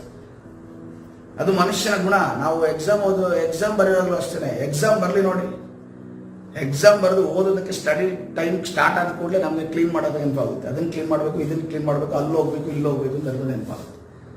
ಇಂಥ ಡಿಸ್ಟರ್ಬೆನ್ಸ್ಗಳನ್ನ ಸೈತಾನ ತರ್ತಾನೆ. ಆದ್ರೆ ನಾವೇನ್ ಮಾಡಬೇಕು? ನಮ್ಮ ಏಕಾಗ್ರತೆಯಲ್ಲಿರಬೇಕು, ನಮ್ಮ ಕರ್ತನ ಮೇಲಿರಬೇಕು. ಹಲ್ಲೆಲೂಯಾ. ನಾವೆಲ್ಲವನ್ನ ಟೈಮ್ ಟೇಬಲ್ ಮಾಡಿ ಈ ಸಮಯಕ್ಕೆ ಇದು ಅನ್ನೋದನ್ನ ನಾವು ಆಲೋಚನೆ ಮಾಡೋದಾದ್ರೆ ಸೈತಾನನು ಯಾವುದೇ ಕಾರಣಕ್ಕೂ ನಮ್ಮನ್ನ ಗಲಿಬಿಲಿಗೊಳಿಸಲು ಸಾಧ್ಯವಿಲ್ಲ. ಹಲ್ಲೆಲೂಯಾ. ಯಾಕಂದ್ರೆ ನಾವೇನಂತ ಇದ್ದೀವಿ? ಪ್ರಾರ್ಥನೆ ಅಥವಾ ಆರಾಧನೆ ಅಥವಾ ಈ ವಾಕ್ಯ ಓದುವ ವಿಚಾರದಲ್ಲಿ ಹೇಳಿದಾಗ ಅಥವಾ ಸಭೆಗೆ ಬರುವ ವಿಚಾರ, ಜನರು ಕಾಮನ್ ಆಗಿ ಹೇಳೋದೊಂದು ವಿಚಾರ ಯಾವ್ದು ಗೊತ್ತಾ? ಏನ್ ಹೇಳ್ತಾರೆ ಹೇಳಿ? ಮೋಸ್ಟ್ ಟೈಮ್ ಸಿಗಲ್ಲ, ಬ್ಯುಸಿಯಾಗಿದ್ವಿ. ದಾವಿದ ರಾಜ ಇಡೀ ಇಸ್ರಾಯೇಲ್ ದೇಶವನ್ನ ಕಾಯ್ತಾ ಇದ್ದಾನೆ. ಅವಾಗ ಯುದ್ಧ, ಫಿಲಿಸ್ಟಿಯರ್ ಬರ್ತಾ ಇದ್ರಂತೆ, ಅರಾಮಿಯರು ಬರ್ತಾ ಇದ್ರು, ಅವರು ಇವರು ಯುದ್ಧಕ್ಕೆ ಬರ್ತಾ ಇದ್ರು. ಇಲ್ಲಿ ಕೆಳಗಡೆ ನೋಡಿದ್ರೆ ಸೈನ್ಯಾಧಿಪತಿಗಳು, ಅವರು ಒಬ್ಬರನ್ನ ತೆಗೆಯುವಂತ ಸೈನ್ಯಾಧಿಪತಿಗಳು, ಏನಿದ್ರು ತೆಗಿಯೋಣ, ಮಾಡೋಣ, ಕೊಲ್ಲೋಣ ಅನ್ನೋದೇ ರೀತಿಯಲ್ಲಿ ಅವ್ರನ್ನೂ ಮೇಂಟೈನ್ ಮಾಡಬೇಕಿತ್ತು. ಹೆಂಡತಿಯರು, ಉಪಪತ್ನಿಯರು, ಮಕ್ಕಳು, ಮೊಮ್ಮಕ್ಕಳು, ಇವರೆಲ್ಲ ಇಷ್ಟು ಜನ ಇದ್ದು ಮೇಂಟೈನ್ ಮಾಡಿ ಎಷ್ಟು ಪ್ರಾರ್ಥನೆ ಮಾಡ್ತಾ ಇದ್ದಂತೆ? 7 times 7 ಆವರ್ತಿ ಪ್ರಾರ್ಥನೆ ಮಾಡ್ತಾರೆ. 7 ಆವರ್ತಿ ಪ್ರಾರ್ಥನೆ ಮಾಡಿಕೊಂಡು ತನ್ನ ಕುಟುಂಬವನ್ನು ನಿಭಾಯಿಸಿ, ದೇಶವನ್ನು ನಿಭಾಯಿಸಿ, ಯುದ್ಧಕ್ಕೂ ಹೋಗಿ ಎಲ್ಲಾ ಮಾಡ್ತಾ ಇದ್ದಾರೆ ಅಂತಂದ್ರೆ ಸಾಧ್ಯ ಇದೆ ಎಂದಾಯ್ತಲ್ಲ. ಆಕ್ಚುಲ್ ಆಗಿ ಬಿಸಿ ಅಂತ ಅನ್ಕೊಂಡು ಯಾರು ಹೇಳ್ಬೇಕಿತ್ತು? ದಾವಿದ ಹೇಳ್ಬೇಕಿತ್ತು, ನಾನು ಬಿಸಿ ಇದ್ದೀನಿ, ನಾನು ಡಿಸ್ಟರ್ಬ್ ಮಾಡಬೇಡಿ ಅಂತ ಅನ್ಕೊಂಡು ಕೀರ್ತನೆಗಳನ್ನ ಬರೆದಂತ ದಾವಿದನೇ ಹೇಳ್ಬೇಕಿತ್ತು. ರಾಜ್ಯವನ್ನ ಆಳಿದಂತ ದಾವಿದನ ಹೇಳ್ಬೇಕು. ಆದರೆ ನಾವು ಇವತ್ತಿನ ದಿವಸ ನಾವೇನ್ ಹೇಳ್ತಾ ಇದೀವಿ? ನಾನ್ ಬಿಸಿ ಅಂತ ಅನ್ಕೊಂಡು ಹೇಳ್ತಾ ಇದೀವಿ. ನಾವು ಬಿಸಿ ಆಗಿಲ್ಲ ಪ್ರಿಯರೇ. ಸೈತಾನನು ನಮ್ಮನ್ನು ಅನೇಕ ವಿಚಾರಗಳಲ್ಲಿ ಬಿಸಿ ಮಾಡಿದ್ದಾನೆ. ಹಲ್ಲೆಲೂಯಾ. ಇವತ್ತಿನ ದಿವಸ ಆ ಬಿಸಿ ಇದೆ. ಉಪವಾಸ ಪ್ರಾರ್ಥನೆಗೆ ಮುಂಚೆ ನಮ್ಮ ಮನಸ್ಸು ಕ್ಲಿಯರ್ ಆಗಬೇಕು. ನಾನು ಕರ್ತನ ಸನ್ನಿಧಿಯಲ್ಲಿ ಕೂತ್ಕೊಳ್ಳುವ ಅವಕಾಶ ನನಗೆ ನಾನು ಮಾಡಕ್ಕಾಗ್ತಾ ಇಲ್ಲ, ಸಭೆ ಏರ್ಪಡಿಸ್ತಾ ಇದೆ, ಸಭೆಯ ಈ ಒಂದು ಉಪವಾಸದಲ್ಲಿ ನಾನು ಸೇರಬೇಕು ಎನ್ನುವಂತ ಮನಸ್ಸು ಮಾಡಬೇಕಾಗಿದೆ. ಹಲ್ಲೆಲೂಯಾ. ಕಳೆದ ವರ್ಷ ಹೇಗಿತ್ತು ಉಪವಾಸ, ಹಾಗೆ ಉಪವಾಸ ಈ ಸಾರಿ ಮಾಡೋದಲ್ಲ. ಒಂದು ಸ್ಟೆಪ್ ಮುಂದೆ ಇಡಬೇಕು. ಒಂದು ಸ್ಟೆಪ್ ದೇವರ ಆತ್ಮಿಕತೆ, ಆ ಪ್ರಸನ್ನತೆ ಅನುಭವ ಮಾಡೋದಕ್ಕೆ ಮುಂದೆ ಇಡಬೇಕಾಗಿದೆ. ನೆಕ್ಸ್ಟ್ ನೋಡ, ಮೊದಲನೇ ಪೂರ್ವಕಾಲ ವೃತ್ತಾಂತ 21ನೇ ಅಧ್ಯಾಯ 1ನೇ ವಚನ. ಏನು ಮಾಡೋದಕ್ಕೆ ಇದು ಮಾಡ್ದ? ಮೊದಲನೇ ಪೂರ್ವಕಾಲ ವೃತ್ತಾಂತ 21ನೇ ಅಧ್ಯಾಯ 1ನೇ ವಚನ. ಸೈತಾನ ಏನು ಮಾಡದಂತೆ? ಇಸ್ರೇಲರಿಗೆ ವಿರುದ್ಧವಾಗಿ ಇದ್ದು ಕಾನೇಶ್ವರಿ ಮಾಡುವುದಕ್ಕೆ ದಾವಿದನನ್ನು ಪ್ರೇರಿಸಿದನು. ಹಲ್ಲೆಲೂಯಾ. ಕರ್ತನ ಪರಿಶುದ್ಧ ನಾಮಕ್ಕೆ ಸ್ತೋತ್ರವಾಗಿ. ಇಲ್ಲಿ ಇನ್ನೊಂದು ತಂತ್ರವನ್ನು ಹುಡ್ತಾ ಇದ್ದಾನೆ. ದಾವಿದನಿಗೆ ಏನ್ ಮನಸ್ಸಾಗುತ್ತೆ? ನಮ್ಮ ಸೈನ್ಯದ ಶಕ್ತಿ ಏನು ತಿಳ್ಕೊಳ್ಳೋಣ. ಯುದ್ಧ ಎಲ್ಲ ಬರ್ತಾ ಇದೆ, ಮುಂದೆ ಎಲ್ಲ ಯುದ್ಧ ಬರ್ಬೋದು. ಈಗ ಯುದ್ಧ ಸ್ಟಾರ್ಟ್ ಆಗುವಾಗ ಅಮೆರಿಕದ ಸೈನ್ಯದ ಶಕ್ತಿ ಎಷ್ಟು ಮತ್ತು ಇರಾನ್ನ ಸೈನ್ಯದ ಶಕ್ತಿ ಎಷ್ಟು ಅಂತ ಅನ್ಕೊಂಡು ಪೇಪರ್ಗಳೆಲ್ಲ ಬರುತ್ತೆ. ಆ ರೀತಿಯಲ್ಲೇ ಲೆಕ್ಕಾಚಾರ ಮಾಡೋದಕ್ಕೆ ಯಾರು ಹೊರಡ್ತಾ ಇದ್ದಾನೆ? ದಾವಿದ ಹೊರಡ್ತಾ ಇದ್ದಾನೆ. ಇದುವರೆಗೂ ಯುದ್ಧ ಜಯಿಸಿದೆಯಾಗಪ್ಪ, ಯುದ್ಧವನ್ನು ಜಯ ಹೊಂದಿದೆ ಹೇಗೆ? ಯುದ್ಧ ಮಾಡಿದ್ದು ಯಾರು? ದೇವರು ಮಾಡಿದ್ದು. ಹಲ್ಲೆಲೂಯಾ. ಲೆಕ್ಕಾಚಾರ ಯಾರು ಕೊಡ್ಬೇಕು? ಆಕ್ಚುಲಿ ದೇವರು ಕೊಡ್ಬೇಕು. ಲೆಕ್ಕ ಮಾಡ್ಬೇಕಾಗಿರೋರು ಯಾರು? ದೇವರು ಮಾಡ್ಬೇಕು. ಆದ್ರೆ ಮನುಷ್ಯ ಏನ್ ಮಾಡ್ತಾ ಇದ್ದಾರೆ? ನಾವು ಕರ್ತನೆ ಏನು ಹೇಳಿಲ್ಲ, ಕರ್ತನೆ ಏನು ಮಾಡಲಿಲ್ಲ, ನಾವು ನಮ್ಮನ್ನ ಲೆಕ್ಕಾಚಾರ ಮಾಡ್ತಾ ಇದ್ದೀವಿ. ನಾವು ದೊಡ್ಡ ಕಾರ್ಯಗಳನ್ನ ಕರ್ತನ ಒಂದು ಇನ್ಸ್ಟ್ರಕ್ಷನ್ ಇಲ್ಲದೆ ಮಾಡೋದಕ್ಕೆ ಮುಂದಾಗ್ತಾ ಇದ್ದೇವೆ. ಆದ್ಮೇಲೆ ಎಡವಿ ಬಿದ್ದಾಗ ಏನಾಯ್ತು? ಅಷ್ಟು ಪ್ರಾರ್ಥನೆ ಮಾಡಿದ್ರು ಕಾರ್ಯನೇ ಆಗಿಲ್ಲ. ದೇವ್ರು ಏನ್ ಮಾಡ್ತಿದ್ದಾರೆ? ನಾವು ದೇವರನ್ನು ಮುಂದೆ ಇಟ್ಕೊಂಡೇ ಹೋಗಿದ್ದಲ್ಲ, ಆದ್ರೆ ಅದ್ರ ಹಿಂದೆ ಇರುವಂತ ವಿಚಾರಗಳು ಅಷ್ಟು ಗೊತ್ತಿಲ್ಲ. ದೇವ್ರು ಗೊತ್ತಿತ್ತು. ದೇವ್ರು ಯಾರಿಗೂ ಆಪ್ಷನ್ ಬಿಟ್ಟಿದ್ರು? ಯಾರು ವ್ಯಕ್ತಿ ಮಾಡ್ತಾನೋ ಅವನಿಗೆ ಆಪ್ಷನ್ ಬಿಟ್ಟಿದ್ರು. ಯಾರಿಗೂ ಮಾಡ್ತಾನೋ ಅವನಿಗೆ ಆಪ್ಷನ್ ಬಿಟ್ಟಿದ್ರು. ಮುಂದೆ ಹೋಗೋಣ. ಈ ರೀತಿಯ ಕಾರ್ಯಗಳನ್ನು ನಾವು ಮುಂದಾಗುವುದು ತಪ್ಪು ಅನ್ನೋದನ್ನ, ಯಾಕಂದ್ರೆ ಈ ರೀತಿಯ ಕಾರ್ಯಗಳಲ್ಲಿ ದೇವರ ಅಪ್ಪಣೆ ಇಲ್ಲದೆ ಮಾಡುವ ಕಾರ್ಯಗಳಲ್ಲಿ ಸೈತಾನ ನಮ್ಮನ್ನ ಏನ್ ಮಾಡ್ತಾನಂತೆ? ಇದು ಮಾಡ್ತಾ ಇರೋದು ಸರಿ ಅಂತ ಅಂದ್ಕೊಂಡು ಪ್ರೇರೇಪಿಸ್ತಾನೆ. ಯೋಹಾನನ ಸುವಾರ್ತೆ 8ನೇ ಅಧ್ಯಾಯ 44ನೇ ವಚನವನ್ನು ನೋಡುವಾಗ, ಯೋಹಾನನ ಸುವಾರ್ತೆ 8ನೇ ಅಧ್ಯಾಯ 44ನೇ ವಚನ.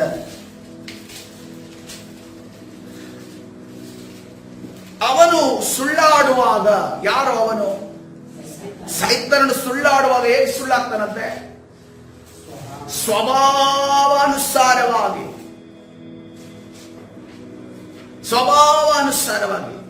ಅವನು ನಮ್ಮ ಹತ್ರ ಬರ್ತಾನೆ ಅನ್ನೋವಾಗ,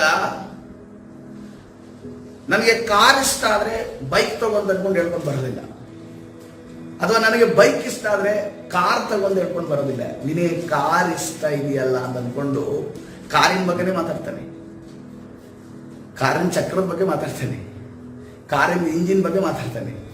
ಮಾತಾಡಿದಾಗ ಏನಾಗುತ್ತೆ? ನೀನು ತಗೊಳಕ್ಕೆ ಇಷ್ಟ ಇಲ್ಲ, ತಗೊಳೋದು ಬೇಡ ಅಂತ ಅನ್ಕೊಂಡಿದ್ಯಾ, ನನ್ನ ಸ್ಯಾಲ್ರಿ ಕಡಿಮೆ ಇದೆ, ಏನು ಮಾಡೋದು ಬೇಡ ಅಂತ ಅನ್ಕೊಂಡಿದ್ಯಾ, ನಿನ್ನ ಒಳಗಡೆ ಏನಾಗುತ್ತೆ? ಮಾತಾಡಿ ಮಾತಾಡಿ ಮಾತಾಡಿ ತಗೊಂಡೇ ಬಿಡೋಣ, ಏನಾದ್ರೂ ಆಗ್ಲಿ, ಸೊ ಲೋನ್ಗೆ ಲೋನ್ ಬಿಡ್ಲಿ, ತಲೆ ಹೋಗ್ಲಿ, ಇವತ್ತು ತಗೊಳ್ಳೋದು ಅಂತ ಅನ್ಕೊಂಡು ನಿರ್ಧಾರ ಮಾಡ್ತೀಯ. ಕೊನೆಗೆ ತಗೊಂಡ ನಂತರ ಅನ್ಸುತ್ತೆ, ನಂಗೆ ಇದು ಬೇಡ ಇತ್ತಲ್ಲ, ಯಾಕೆ ತಗೊಂಡೆ? ಡ್ರೈವಿಂಗ್ ಬರಲ್ಲ, ಕಾರನ್ನ ಶೆಡ್ಡಲ್ಲಿ ಹಾಕ್ಲಿಕ್ಕೆ ಶೆಡ್ ಇಲ್ಲ, ರೋಡಲ್ಲಿ ಇರಬೇಕು, ಅಗತ್ಯ ಇರಲಿಲ್ಲ, ಆದ್ರೂ ಕೂಡ ತಗೊಂಡೆ. ಆದ್ಮೇಲೆ ಅವನು ನನ್ಗೆ ಹೇಳ್ಕೊಟ್ಟಿದ್ದು. ಯಾರ ಮೇಲೆ ಸಿಟ್ಟು? ಯಾರೋ ಫ್ರೆಂಡ್ ಬಂದು ಹೇಳದ್ದಲ್ಲ, ಅವನ ಮೇಲೆ ಸಿಟ್ಟು. ತಗೊಳ್ಳೋ ಮುಂಚೆ ನಮ್ಗೆ ಬೇಕೋ ಬೇಡವಂತ ಅನ್ಕೊಂಡು ನಮ್ಮ ಹತ್ರ ಆಪ್ಷನ್ ಇತ್ತು ತಾನೆ. ಆದ್ರೆ ಏನಾಗ್ತಿದೆ ಇಲ್ಲಿ, ಅವನೇನ್ ಮಾಡ್ತಾನೆ, ಸ್ವಭಾವ ಅನುಸಾರವಾಗಿ ನಿನಗೆ ಹೆಂಗ ಮಾತಾಡಬೇಕು ಹಂಗ ಮಾತಾಡ್ತಾನೆ ಬಂತು. ನಿನಗೆ ಯಾವ್ದ್ರಲ್ಲಿ ವೀಕ್ನೆಸ್ ಇದೆಯೋ ಅದ್ರ ಬಗ್ಗೆ ಮಾತಾಡ್ತಾನೆ. ಯಾವ್ದ್ರ ವಿಚಾರವಾಗಿ ನೀವು ಮಾಡಬೇಕೋ ಮಾಡಬಾರ್ದು ಅನ್ನೋದನ್ನ ಯಾವ್ದು ಗೊತ್ತಿದೆಯೋ ಅವನು ಒಳಗಡೆ ಇದ್ದು ಏನೋ ಗ್ಲಾನ್ಸ್ ಮಾಡೋದಕ್ಕೆ ಅದನ್ನ ಫ್ಯೂಚರ್ ಆಗ್ಲಿ ಅವನಿಗೆ ಗೊತ್ತಿಲ್ಲ. ಆದ್ರೆ ನಿನ್ನ ಆಕ್ಷನ್ಸ್ ನೋಡಿ ಅವನು ಗೆಸ್ ಮಾಡ್ತಾನೆ. ಇವನಿಗೆ ಈ ಒಂದು ಗಾಳ ಹಾಕಿದ್ರೆ ಚಕ್ಕಂದ ಹಿಡ್ಕೊಂತಾನೆ. ಅವನು ಸುಳ್ಳುಗಾರನು, ಸುಳ್ಳಿಗೆ ಮೂಲ ಪುರುಷನಾಗಿದ್ದಾನೆ ಅನ್ನೋದನ್ನ ವಾಕ್ಯ ಹೇಳ್ತಾ ಇದೆ. ಮುಂದೆ ಹೋಗೋಣ. 2 ಕೊರಿಂಥ ಬರೆದ ಪತ್ರಿಕೆ 4ನೇ ವಚನ. 2 ಕೊರಿಂಥ ಬರೆದ ಪತ್ರಿಕೆ 4ನೇ ವಚನ. ಇದು ಅನೇಕ ಜನರಿಗೆ ಅನುಭವ ಆಗಿದೆ, ಲೋಕದಲ್ಲಿರುವವರಿಗೂ ಕೂಡ ಅನುಭವ ಆಗಿದೆ. ಏನಂದ್ರೆ, ಇವರಲ್ಲಿ ದೇವರ ಪ್ರತಿರೂಪವಾಗಿರುವ ಕ್ರಿಸ್ತನ ಪ್ರಭಾವವನ್ನು ತೋರಿಸುವ ಸುವಾರ್ತೆಯ ಪ್ರಕಾಶವು ಉದಯವಾಗಬಾರದೆಂದು ಈ ಪ್ರಪಂಚದ ದೇವರು ನಂಬಿಕೆ ಇಲ್ಲದವರ ಮನಸ್ಸನ್ನು ಮಂಕು ಮಾಡಿದನು. ಹಲ್ಲೆಲೂಯಾ. ಕರ್ತನ ಪರಿಶುದ್ಧ ನಾಮಕ್ಕೆ ಸ್ತೋತ್ರವಾಗಲಿ. ನೋಡ್ರಿ, ಈ ಲೋಕದವರ ಬಗ್ಗೆ ಹೇಳ್ತಿದೆ, ಆದ್ರೆ ನಮ್ಗೆ ಮಂಕಾಗೋದಿಲ್ವಾ? ನಾವು ಮಂಕಾಗೋದಿಲ್ವಾ? ದೇವರು 2 ದಿವಸ 3 ದಿವಸಗಳ ಮುಂಚೆ ನಮಗೆ ದರ್ಶನ ಕೊಟ್ಟಿರ್ತಾರೆ, ಅಥವಾ ಆ ವಾರ ಅದೇ ಟಾಪಿಕ್ ನ ಬಗ್ಗೆ ಸಂದೇಶ ಇರುತ್ತೆ, ಅಥವಾ ಸತ್ಯವೇದದಲ್ಲಿ ನಾವು ಅದೇ ವಿಚಾರವನ್ನು ಓದಿರ್ತೇವೆ, ಅಥವಾ ಸೇವಕರು ಅದೇ ಬಗ್ಗೆ ನಮ್ಮ ಜೊತೆ ಡಿಸ್ಕಸ್ ಮಾಡಿರ್ತಾರೆ. ಆ ವಾರದಲ್ಲೇ ಈ ಒಂದು ತಪ್ಪಿನ ವಿಚಾರ ಬಂದಾಗ ನಾವೇನ್ ಮಾಡ್ತೀವಿ? ಡೈರೆಕ್ಟ್ ಆಗಿ ತಪ್ಪು ಮಾಡೋದು. ಹಾಗಾದ್ರೆ ನಮ್ಮ ಮನಸ್ಸು ಹೆಂಗಾಗಿತ್ತು? ಮಂಕಾಗಿತ್ತು. ಈ ಮಂಕಾಗಿರೋ ಫೀಲಿಂಗ್ ಆಗಿಲ್ವಾ? ಯಾಕೆ ಮಂಕಾಗುತ್ತೆ?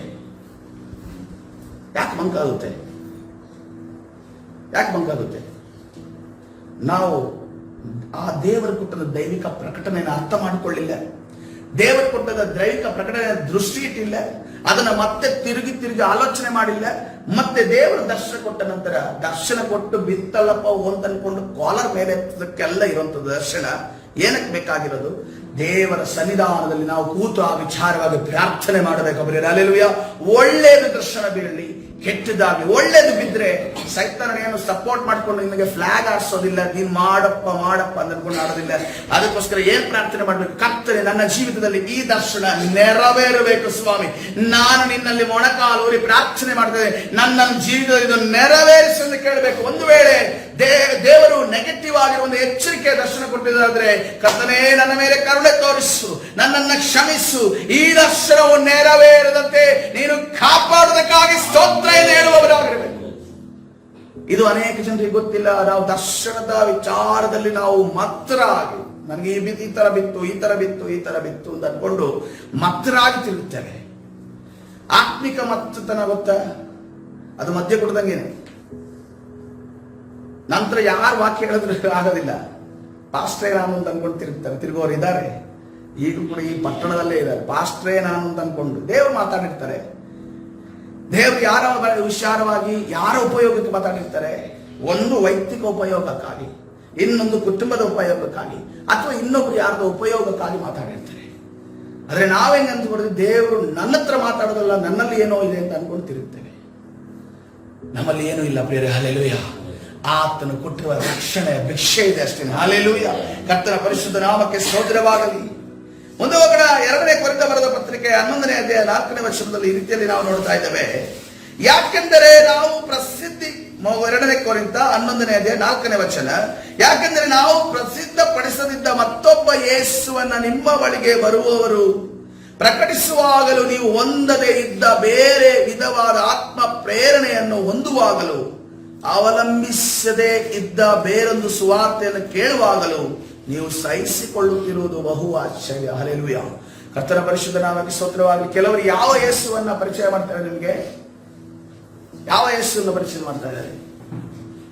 ಬೇರೆ ಯೇಸು. ಅದು ಯಾರ ಯೇಸು ಅಂತ ಗೊತ್ತಿಲ್ಲ. ಅದು ಎಲ್ಲಿಂದ ಯೇಸು ಬಂದ್ರು ಆ ಯೇಸು ಅಂತ ಬೇರೆ ಯೇಸುವನ್ನ ನಿಮ್ಮ ಮುಂದೆ ಪರಿಚಯ ಮಾಡ್ತಾರಂತೆ. ಅವರ ಆತ್ಮ ಪ್ರೇರೇಪಣೆ ಮಾಡ್ತಾರಂತೆ. ಈ ಬೇರೆ ಯೇಸು ಬಂದಾಗ ನಮ್ಗೆ ಯಾವಾಗ ರಿಸೀವ್ ಆಗೋದು? ನಾವು ಯಾವದನ್ನ ರಿಸೀವ್ ಮಾಡ್ತೇವೆ ಗೊತ್ತಾ? ಪ್ರಾರ್ಥನೆಯಲ್ಲಿ ಚೆನ್ನಾಗಿರುವಾಗ ರಿಸೀವ್ ಮಾಡಲ್ಲ, ಸತ್ಯವೇದ ಗಟ್ಟಿಯಾಗಿ ಓದುವಾಗ ರಿಸೀವ್ ಮಾಡಲ್ಲ, ಬರೋದಕ್ಕೂ ಧೈರ್ಯನೂ ಇಲ್ಲ ಸೈತಾನನ ಕಳಿಸಿದಕ್ಕೆ. ಸೈತಾನನಿಗೆ ನೋಡ್ರಿ, ಹಣ್ಣಿನ ವಿಚಾರ ಆದಾಮನ ಹತ್ರ ಡಿಸ್ಕಸ್ ಆಯ್ತಾ? ಆದಾಮನ ಹತ್ರ ಡಿಸ್ಕಸ್ ಆಗ್ಲಿಲ್ಲ. ಯಾಕಂದ್ರೆ ಆದಾಮನ ಹತ್ರ ದೇವರು ಡೈರೆಕ್ಟ್ ಆಗಿ ಮಾತಾಡಿದ್ರು. ಹಲ್ಲೆಲೂಯಾ. ಆದಾಮನ ಹತ್ರ ಡಿಸ್ಕಸ್ ಮಾಡಲಿಲ್ಲ. ಯಾರ ಹತ್ರ ಡಿಸ್ಕಸ್ ಮಾಡ್ದ? ಯಾರು ವೀಕ್ ಮೈಂಡ್ ಆಗಿರ್ತಾರೋ ಅವ್ರ ಹತ್ರನೇ ಹೋಗಿ ಡಿಸ್ಕಸ್ ಮಾಡಿ. ಒಂದನ್ನು ತಿಳ್ಕೊಳ್ರಿ, ಪ್ರಾರ್ಥನೆ ಕಡಿಮೆ ಆಗಿದೆಯಾ? ಆರಾಧನೆ ಕಡಿಮೆ ಆಗಿದೆಯಾ? ಸತ್ಯವೇದ ಕಡಿಮೆ ಆಗಿದೆಯಾ? ಸೈತಾನನು ನಿಮ್ಮನ್ನ ಅಟ್ಯಾಕ್ ಮಾಡೋದಕ್ಕೆ ನೋಡ್ತಾ ಇದ್ದಾನೆ. ಹಲ್ಲೆಲೂಯಾ. ನಿನಗೆ ಅದು ಆ ತಂದಂತ ಪ್ರಪೋಸಲ್ ಅಥವಾ ತಂದಂತ ಆ ಒಂದು ವಿಚಾರ ನಿನಗೆ ಸತ್ಯವಾಗಿ ಇದು ಮಾನ್ಯವಾದದ್ದು, ನಾನು ಮಾಡಬೇಕಾಗಿದೆ ಒಂದು ಅನಿಸ್ತಾ ಇದೆ, ಆದ್ರೆ ದೇವರ ಚಿತ್ತದ ಪ್ರಕಾರವಾಗಿ ಅದಿಲ್ಲ, ಆದ್ರೂ ಕೂಡ ನಿನಗೆ ಅನಿಸ್ತಾ ಇದೆ ಅಂತಂದ್ರೆ ಸೈತಾನ ನಿಮ್ಮನ್ನ ಮರಳು ಮಾಡ್ತಾ ಇದ್ದಾನೆ, ಆತ್ಮ ಪ್ರೇರೇಪಣೆ ತರ್ತಾ ಇದ್ದಾನೆ. ನನಗೆ ಇದು ದೇವ ಪ್ರೇರೇಪಣೆ ಅಂದುಕೊಂಡು ನಾನು ಮುಂದೆ ಹೋಗ್ತಾ ಇದ್ದೀನಿ. ಹಲ್ಲೆಲೂಯಾ. ಇದನ್ನ ಏನ್ ಹೇಳ್ತಾ ಇದ್ದಾರೆ ಪೌಲನು? ಇದನ್ನ ಸಹಿಸಿಕೊಳ್ಳುತ್ತಿರುವುದು ಆಶ್ಚರ್ಯ ಅನಿಸ್ತಾ ಇದೆಯಂತೆ ಪೌಲನಿಗೆ. ಈ ರೀತಿ ಆತ್ಮ ಪ್ರೇರೇಪಣೆ ಬರುತ್ತಲ್ಲ, ಈ ರೀತಿಯ ಸುಳ್ಳುಗಳು ಬರುತ್ತಲ್ಲ, ಸುಳ್ಳುಗಳನ್ನ ಬರುತ್ತಿರುವುದನ್ನ ನೀವು ನಂಬುತ್ತಿರುವುದು, ಅದನ್ನ ಒಪ್ಪಿಕೊಳ್ಳುತ್ತಿರುವುದು ಆಶ್ಚರ್ಯವಾಗಿ ಪೌಲನಿಗೆ ಕಾಣ್ತಾ ಇದೆ. ಇನ್ನೂ ಬರ್ತಾರೆ. ಮಾರ್ಕನ ಸುವಾರ್ತೆ 13ನೇ ಅಧ್ಯಾಯ 22ನೇ ವಚನ. ಮಾರ್ಕನ ಸುವಾರ್ತೆ 13ನೇ ಅಧ್ಯಾಯ 22ನೇ ವಚನ. ಡೈರೆಕ್ಟ್ ಆಗಿ ಯೇಸು ಕ್ರಿಸ್ತನೇ ಡೈರೆಕ್ಟ್ ಆಗಿ ಹೇಳ್ತಾ ಇದ್ದಾರೆ. ಏನಂತೆ? ಸುಳ್ಳು ಕ್ರಿಸ್ತರು, ಸುಳ್ಳು ಪ್ರವಾದಿಗಳು ಎದ್ದು ಸಾಧ್ಯವಾದರೆ ಯಾರನ್ನ ಬೀಳಿಸ್ತಾರಂತೆ? ನಂಬಿರೋರನ್ನ, ದೇವರಾದುಕೊಂಡವರನ್ನ ಮೋಸಗೊಳಿಸುವುದಕ್ಕೋಸ್ಕರ ಸೂಚಕ ಕಾರ್ಯಗಳನ್ನು, ಅದ್ಭುತ ಕಾರ್ಯಗಳನ್ನು ಮಾಡಿ ತೋರಿಸುವರು. ಹಲ್ಲೆಲೂಯಾ. ಕರ್ತನ ಪರಿಶುದ್ಧ ನಾಮಕ್ಕೆ ಸ್ತೋತ್ರವಾಗಲಿ. ರೀಸೆಂಟ್ಲಿ ಒಬ್ಬರಿಗೆ ಯಾರಿಗೋ 5 ಜನ ಇಟ್ಕೊಂಡ್ಬಿಟ್ಟಿದ್ರಂತೆ. 5 ಜನ ಇಟ್ಕೊಂಡ್ಬಿಟ್ಟು, ನೀವು ಎಲ್ಲಿ ಸಭೆಗೆ ಹೋಗ್ತೀರಾ? ಭಾನುವಾರ ಸಬ್ಬತ್ ದಿನನ. ಇದು ನಾವು ಕೇಳಿ ಒಂದು 10 ವರ್ಷ ಆಯ್ತು ಈ ಮ್ಯಾಟರ್ನ ಕೇಳಿ. ಈ ಭಾನುವಾರ ಒಂದು ಸಬ್ಬತ್ ದಿನದ ವಿಚಾರ. ಇಂಥ ವ್ಯಕ್ತಿಗಳು ಬಂದ್ರೆ ಡೈರೆಕ್ಟ್ ಆಗಿ ಇಲ್ಲಿ ಕರ್ಕೊಬನ್ನಿ, ಅವರಿಗೆ ಸನ್ಮಾನವನ್ನ ಮಾಡಿ, ಅವರಿಗೆ ಹಾರವನ್ನ ಹಾಕಿ, ಫಲವನ್ನ ಕೊಟ್ಟು, ಕೂರಿಸಿ, ಮಾತಾಡಿಸಿ ಕಳಿಸ. ಯಾಕಂತಂದ್ರೆ ಅವರು ಕನ್ವರ್ಟ್ ಮಾಡ್ಬೇಕಿದ್ರೆ ಮೊದಲು ನಮ್ಮನ್ನ ತಿಳ್ಕೊಂಡವರನ್ನ, ತಿಳಿದೇ ಇರೋರನ್ನ, ಪಾಪ ಎಡಗೈ ಬಲಗೈ ತಿಳಿದೇ ಇರುವಂತ ಕೆಲಸಕ್ಕೆ ಹೋಗಿ ಮನೆಗೆ ಬರೋಣ, ಇವತ್ತಿನ ಒಂದು ಊಟ ಮಾಡಿ ಮಲ್ಗೋಣ ಅಂತ ಅನ್ಕೊಂಡು ಇರೋರನ್ನ ಹಿಡ್ಕೊಂಡ್ಬಿಟ್ಟು ಅವ್ರ ತಲೆಯನ್ನ ಹುಳ ಬಿಡೋದು. ಅದಕ್ಕೋಸ್ಕರವಾಗಿ ತಿಳಿದೇ ಇರೋರ ಜೊತೆ ಟಕ್ಕರ್ ಇರ್ಬೋದು. ನೋಡಿ, ಯಾವಾಗ ನೋಡ್ರಿ ಈ ವೀಕ್ ಆಗಿರುವಂತ ಟೀಮ್, ಯಾವುದೋ ಒಂದು ಐರ್ಲೆಂಡ್ ಒಂದು ಟೀಮು ಅಥವಾ ಇಂಡಿಯಾದ ಮ್ಯಾಚ್ಗೆ ನಾವು ನೋಡೋದಿಲ್ಲ. ಅದನ್ನೆಂತ ನೋಡೋದು? 400 ರನ್ ಇಂಡಿಯಾ ಹೊಡೆಯುತ್ತೆ, ಪಾಪ ಅವರ 40 ರಲ್ಲೋ 50 ರಲ್ಲೋ ಆಲ್ ಔಟ್ ಆಗ್ತಾರೆ. ಅದು ಏನನ್ಸುತ್ತೆ ಅಂತಂದ್ರೆ ಲೇಡೀಸ್ ಜೆಂಟ್ಸ್ ಆಡ್ತಾ ಇದಾರೆ ಅಂತ ಅನ್ಸುತ್ತೆ. ಹೌದಲ್ವ? ಲೇಡೀಸ್ ಜೆಂಟ್ಸ್ ಆಡ್ತಾ ಇದಾರೆ ಅಂತ ಅನ್ಸುತ್ತೆ. ಅದಕ್ಕೆ ಆ ಮ್ಯಾಚ್ ಅನ್ನ ನಾವು ನೋಡೋದಕ್ಕೆ ಹೋಗೋದಿಲ್ಲ. ಆ ಮ್ಯಾಚ್ ಅಲ್ಲಿ ನಮ್ಗೆ ಇಂಟ್ರೆಸ್ಟ್ ಇಲ್ಲ. ಯಾಕೆಂದ್ರೆ ಒಂದು ಕಡೆ ವಿನ್ ಆಗುತ್ತೆ ಅಂದ್ರೆ ನಮ್ಗೆ ರಿಸಲ್ಟ್ ಮೊದಲೇ ಗೊತ್ತಿದೆ. ಒಂದು ವೇಳೆ ಆಸ್ಟ್ರೇಲಿಯಾ ಮತ್ತು ಇಂಡಿಯಾ ಮ್ಯಾಚ್ ಆದ್ರೆ, ಇಂಗ್ಲೆಂಡ್ ಅಥವಾ ಇಂಡಿಯಾ ಮ್ಯಾಚ್ ಆದ್ರೆ ಅದನ್ನ ನೋಡ್ಬೇಕು. ಯಾಕೆಂತಂದ್ರೆ ಅದರಲ್ಲಿ ಟಕ್ಕರ್ ಇದೆ, ಅದರಲ್ಲಿ ಒಂದು ಜಿದ್ದಿ ಇದೆ. ಆದ್ರೆ ಕುತ್ಕೊಂಡು ಮ್ಯಾಚ್ ನೋಡಿ ನಾನು ಹೇಳ್ತಾ ಇಲ್ಲ. ಬ್ರದರ್ ಹೇಳಿದ್ರು ಮೊನ್ನೆ ತಾನೇ ಮುಗಿದಿದೆ, ಇನ್ನೊಂದು ಟೈಮ್ ಟೇಬಲ್ ಯಾವಾಗ ಅಂತ, ಆ ತರ ಹೇಳ್ತಾ ಇಲ್ಲ. ಆದ್ರೂ ಏನಾದ್ರು ಹೇಳ್ತಿರೋದು, ಸಮಕ್ಕೆ ಸಮ ಇರುವಂತವರ ಜೊತೆ ನಾವು ಯುದ್ಧ ಮಾಡ್ಬೇಕು. ಇವ್ರೇನ್ ಮಾಡ್ತಾ ಇದ್ದಾರೆ? ಸಮಕ್ಕೆ ಸಮರ ಇರೋ ಜೊತೆ ಯುದ್ಧ ಮಾಡಲ್ಲ. ಇವರು ಏನು ಮಾಡಿದ್ರೆ, ಈ ಸಿಂಹದೋಪಾದಿಯಿಂದ ಇದೆಯಲ್ಲ, ಸಿಂಹದೋಪಾದಿಯಲ್ಲಿ ದಾರಿಯಲ್ಲಿ ಪಾಪ ಇವತ್ತು ಮುಗಿಸಿದ್ರೆ ಇವತ್ತು ಮಲಗಿ ಒಂದು ಮೈಕೈನೇ ಹೋಗ್ಲಿ ಅಂತ ಅನ್ಕೊಂಡಿರುವಂತ ವಿಶ್ವಾಸಿಗಳನ್ನ ಹಿಡಿದು ಏನ್ ಮಾಡೋದು? ಅವ್ರ ಹತ್ರ ಏನೇನೋ ಪ್ರಶ್ನೆಗಳು. ಪಾಪ ನಿನಗೆ ದೀಕ್ಷಾ ಸ್ನಾನ ಅಂದ್ರೆ ಗೊತ್ತಾ? ಸಬ್ಬತ್ ದಿನ ಅಂದ್ರೆ ಗೊತ್ತಾ? ಸಬ್ಬತ್ ದಿನ ಯಾವಾಗ ನಡೆಸ್ತಾರೆ? ಅದು ಹಂಗ್ ಮಾಡೋದಾ ಹಿಂಗ್ ಮಾಡೋದಾ ಅಂತ ಅನ್ಕೊಂಡು ನೀನು ಅದು ಹೋಗ್ತಿರೋದು ಸಭೆ ಸರಿ ಇಲ್ಲ ಅನ್ನೋ ರೀತಿಯಲ್ಲೆಲ್ಲ ಮಾತಾಡಿ ತಲೆ ಕೆಡಿಸಿ ಚರ್ಚಿಗೆ ಬರ್ದಂಗೆ ಮಾಡೋದು, ಅಲ್ಲಿ ಇನ್ನೊಂದು ಕಡೆ ಕರ್ಕೊಂಡು ಹೋಗೋದು. ದೇವರು ಯಾವತ್ತಾದ್ರೂ ಹೇಳಿದಾರೆ ಒಂದು ಸಭೆ ಹೋಗೋರನ್ನ ನೀನು ಸುವಾರ್ತೆ ಸಾರಿ ಇನ್ನೊಂದು ಸಭೆ ತೆಗೆದುಕೊಂಡು ಹೋಗುದು? ಒಂದು ಕಡೆ ಹೋಗೋರನ್ನ ಇನ್ನೊಂದು ಕಡೆ ಕರ್ಕೊಂಡು ಹೋಗೋದು ಹೇಳಿದಿಲ್ಲ. ಲೋಕದಲ್ಲಿ ನಿನಗೆ ಒಂದು ತಾಕತ್ತು ಧೈರ್ಯ ಇರೋದಾದ್ರೆ ಸರ್ಕಲ್ ಮಧ್ಯದಲ್ಲಿ ನಿಂತು ಮೈಕನ್ನ ಹಿಡಿದು ಸುವಾರ್ತೆಯನ್ನು ಸಾರು. ಹಲ್ಲೆಲೂಯಾ. ಅದು ಯಾರು ಮಾಡ್ತಿದ್ದಾರೆ? ಈ ಒಂದು ಲೈವ್ ಮುಖಾಂತರ ಹೋದ್ರು ನೋಡಿ ಒಂದು ಧೈರ್ಯ ಅನ್ನೋದು ಇದ್ರೆ ಬೀದಿಗಿಳಿದು ಸುವಾರ್ತೆಯನ್ನು ಸಾರಲಿ. ಅದಕ್ಕಿರೋ ತಾಕತ್ತು, ಅದು ಇರೋ ಧೈರ್ಯ. ಇದೇನಿಲ್ಲ, ಕತ್ಲೆಯಲ್ಲಿ ಪಾಪ ಕಷ್ಟದಿಂದ ಹೋಗ್ತಿರುವಂತ ವ್ಯಕ್ತಿಯನ್ನು ಹಿಡಿದ್ಬಿಟ್ಟು ಅವನ ಮನಸ್ಸನ್ನು ಕೆಡಿಸಿ ಹಾಳು ಮಾಡಿ. ಯಾರಂತೆ ಅವರು? ಸುಳ್ಳು ಪ್ರವಾದಿಗಳು, ಸುಳ್ಳು ಕ್ರಿಸ್ತರು ಆಗಿದ್ದಾರೆ. ಇನ್ನೂ ಏನ್ ಮಾಡ್ತಾರೆ ಗೊತ್ತಾ? 2 ಥೆಸಲೋನಿಗೆ ಬರೆದ ಪತ್ರಿಕೆ 2ನೇ ಅಧ್ಯಾಯ 9ನೇ ವಚನ. ಸಮಯವಾಯ್ತು, ನಾನು ಮುಗಿಸ್ಕೋತೀನಿ. ಆ ಅಧರ್ಮ ಸ್ವರೂಪದ ಪ್ರತ್ಯಕ್ಷತೆಯು ಸೈತಾನನ ಮಾಟಕ್ಕನುಸಾರವಾಗಿದೆ. ಮಾಟದ ರೀತಿಯಲ್ಲಿ ಅದ್ಭುತಗಳನ್ನು ಮಾಡೋದು, ಚಮತ್ಕಾರಗಳನ್ನು ಮಾಡೋದು, ಗಿಮಿಕ್ಗಳನ್ನು ಮಾಡೋದು. ಎಲ್ಲಿ? ಹೊರಗಡೆ ಅಲ್ಲ, ಮ್ಯಾಜಿಕ್ ಮಾಡೋ ಸ್ಥಳದಲ್ಲಿ ಅಲ್ಲ, ಸರ್ಕಸ್ ಅಲ್ಲಿ ಅಲ್ಲ, ಸಭೆ ಒಳಗಡೆ ಈ ರೀತಿ ಮಾಡಿ ಜನರನ್ನು ಮರಳು ಮಾಡೋದು.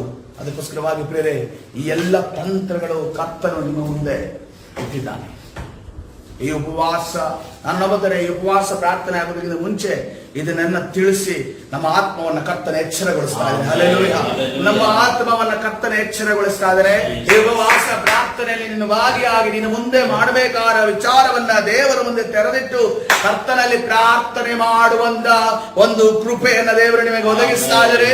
ಕರ್ತನಲ್ಲಿ ಕೇಳಿಕೊಳ್ಳ್ರಿ ಈ ಸಮಯದಲ್ಲಿ, ಕರ್ತನೆ ನನ್ನನ್ನ ನೀನು ಸರಿದಾರಿಯಲ್ಲಿ ನಡೆಸು, ಸೈತಾನನ ಸುಳ್ಳು, ಸೈತಾನನ ಮೋಸ ನಾನು ಒಳಗಾಗದಾಗ ನನ್ನನ್ನು ನಡೆಸು ಎಂದು ಕೇಳಿಕೊಳ್ಳೋಣ ಪ್ರಿಯರೇ. ಈ ಉಪವಾಸ ಪ್ರಾರ್ಥನೆಯಲ್ಲಿ ಕರ್ತನೆ ಬಿಸಿ ಅನ್ನೋದಕ್ಕಿಂತ ಹೆಚ್ಚಾಗಿ ನಿನ್ನ ಸನ್ನಿಧಿಯಲ್ಲಿ ಸೇರಿ ಬರುವ ಹಾಗೆ ಕರ್ತನೇ ರಾಜ, ಆ ಸಮಯದಲ್ಲಿ ಇದ್ದಂತ ಇಲ್ಲದೆ ಇರುವಂತ ಬಿಸಿನೆಸ್ ಅನ್ನು ಉಳಿದ ಸಮಯದಲ್ಲಿ ಕರ್ತನೆ ನನಗೆ ದಯಪಾಲಿಸಿ ಎಂದು ಕೇಳಿಕೊಳ್ಳೋಣ. ಹಲ್ಲೆಲೂಯಾ. ಕರ್ತನ ಸನ್ನಿಧಿಯಲ್ಲಿ ಪ್ರಾರ್ಥನೆ ಮಾಡೋಣ. ಪರಿಶುದ್ಧನಾದ ದೇವರ ನಿನ್ನ ನಾಮಕ್ಕೆ ಸ್ತೋತ್ರ. ನಿನ್ನ ಸನ್ನಿಧಿಯಲ್ಲಿ ಕರ್ತನೆ ಸೇರಿ ಬಂದಿರೋದುಂಟಲ್ಲ ಸ್ವಾಮಿ, ನಮ್ಮನ್ನ ಆಶೀರ್ವದಿಸು, ನಮ್ಮನ್ನ ಬಲಪಡಿಸು ಕರ್ತನೇ. ಸೈತಾನನ ಎಲ್ಲ ಈ ಒಂದು ಸಿಂಹದೋಪಾದಿಯಲ್ಲಿ ಮಾಡುತ್ತಿರುವಂತಹ ಈ ಸುಳ್ಳಾದ ಗರ್ಜನೆಯನ್ನ ಕರ್ತನೆ ನಾವು ತಿಳಿದುಕೊಂಡಿದ್ದೇವೆ ಸ್ವಾಮಿ. ಕರ್ತನೆ ಅದು ಸಿಂಹದ ಗರ್ಜನೆ ಅಲ್ಲ ಸ್ವಾಮಿ, ಅದು ಗರ್ಜನೆ ಕರ್ತನೆ ನಮ್ಮನ್ನ ಹೆದರಿಸುವಂತ, ನಮ್ಮನ್ನ ಭಯಪಡಿಸುವಂತ, ಈ ನಿನ್ನಿಂದ ದೂರ ಮಾಡುವಂತ ಗರ್ಜನೆ ಆಗಿದೆ. ಅದೆಲ್ಲವನ್ನ ಕರ್ತನೆ ಮಾಡುತ್ತಿರುವ ದುರಾತ್ಮನ ಕಾರ್ಯಗಳನ್ನ ನಜರೇತಿನ ಯೇಸುವಿನ ನಾಮದಲ್ಲಿ ಬಂಧಿಸಿ ಬಿಡುಗಡೆ ಉಂಟು ಮಾಡಿ ನಿನ್ನ ತಾರೆ ನಡೆಸು, ಬಲಪಡಿಸು, ನಿನ್ನ ಪ್ರಸನ್ನತೆಯಿಂದ ತುಂಬು ಸ್ವಾಮಿ. ಕರ್ತನಾದ ಯೇಸು ಸ್ವಾಮಿ ಹೆಸರಿನಲ್ಲಿ ಪ್ರಾರ್ಥಿಸಿ ಹೊಂದಿಕೊಳ್ತೇನೆ, ಜೀವವುಳ್ಳ ತಂದೆ. ಆಮೆನ್.